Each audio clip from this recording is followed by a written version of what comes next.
What's up, I'm Karl Richter, and today I'd like to talk to you about Abraham Maslow. You may know Maslow from the Maslow's hierarchy of needs, where you have your physiological needs and safety, the need for love and belonging, the need for esteem and self-actualization.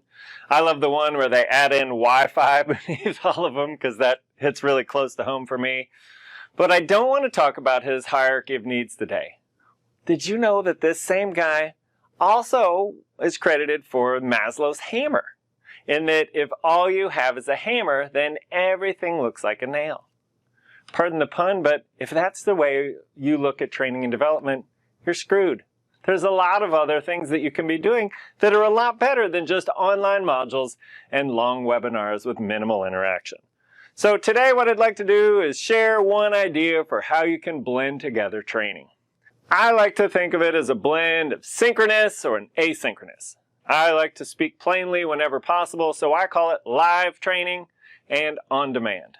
So live is going to include anything. It could be a phone call, it could be a Zoom call, it could be actually getting together live and in person. And anything that's on demand, whether it's a module, whether it's a book, whether it's a workbook that you work on, any of those types of things you can blend together to give a modern learning experience. That's how people are learning in the real world. We're learning from one another online and in the face-to-face IRL, as we say. So here's a sample of a mix, a blend of live and on-demand.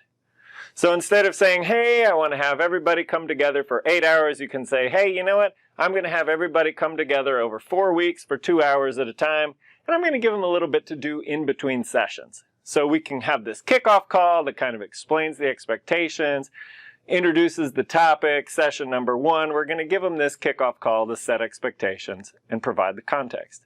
Then maybe between sessions, they have the role of going in and watching 6 short videos, posting some comments online so that they can have a little discussion between these sessions and that you can hear everyone's voice. Maybe you give them a little workbook to help them prepare. For some cases, you'd want to have them sort of get ready for a role play. I like to joke that if you're getting people together in person, don't lecture to them. That is like a live e-learning lesson.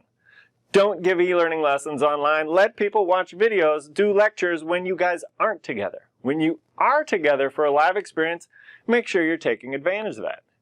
So you could have your class filled with role plays, with dialogues, with discussions, with conversations. Then after that session, move on. Watch the next video in the series. Maybe they could even do live work together, not just with the instructor, but with one another. Have them work with a partner. Maybe they have group work that they're going to post a comment on a site. Maybe they're going to do some coaching where they check in with a mentor, an experienced rep, an experienced worker, maybe with the instructor themselves. And then you have all kinds of tools. You're not just stuck to screwdrivers and hammers. There's a lot of wonderful tools that are out there. Maybe they can upload a video response. Maybe they can just pull out their phone and record themselves reflecting on something as though they were in the real world, the MTV version of the real world, and send it off to you. Comment and share.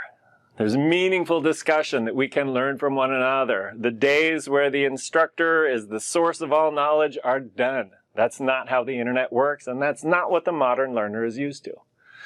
So here's just one example of how you can put together a mix of live and on-demand training and open up a whole world full of exciting new tools. Have a great week.